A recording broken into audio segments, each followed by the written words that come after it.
berikut ada gambar dari tahapan perkembangan dalam siklus hidup kata. Siklus ini dibagi menjadi dua bagian utama, yaitu embrionik dan metamorfosis. Perkembangan ini dimulai dari fertilisasi hingga menjadi embrio.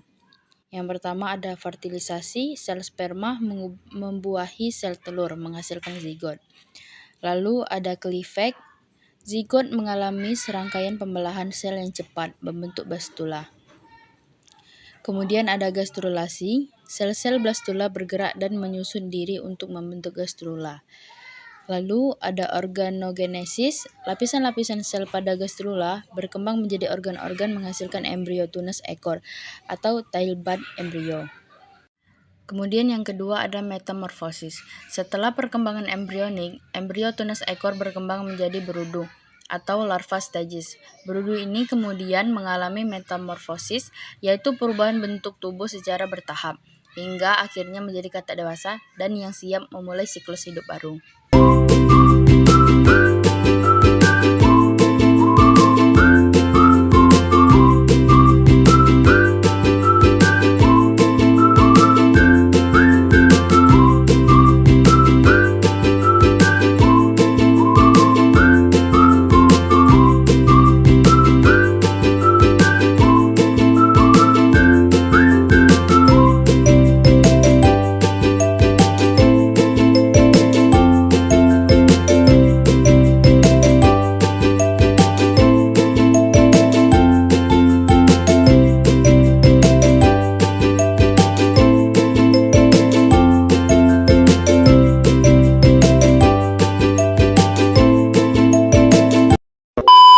Siklus hidup kata dimulai dari telur. Biasanya telur kata berada di air dan menempel pada bebatuan atau tumbuhan.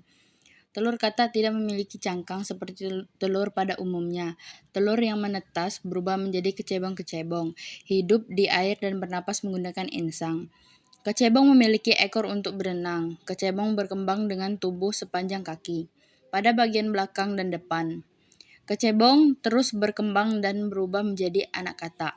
Anak kata kini bernapas menggunakan paru-paru. Anak kata sudah seperti kata dewasa, namun masih memiliki ekor. Anak kata terus tumbuh menjadi kata dewasa. Seiring pertumbuhan, ekornya mengecil dan menghilang. Dan kata ini telah memulai proses metamorfosis yang sempurna.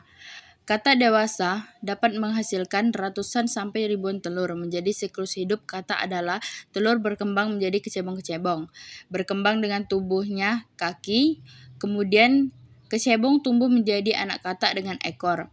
Kemudian anak kata tumbuh menjadi kata dewasa, dan kata dewasa dapat menghasilkan telur. Kata termasuk hewan amfibi. Hewan amfibi dapat hidup di dua alam, yaitu di darat dan di air. Kata memiliki kulit yang lembut dan lembab. Kulit kata dilindungi oleh lendir yang licin. Kata cenderung tinggal di daerah yang lembab atau dekat dengan perairan. Untuk menjaga tumbuhnya dari kekeringan, kata memulai hidup di air dengan insang untuk bernapas dan ekor untuk berenang.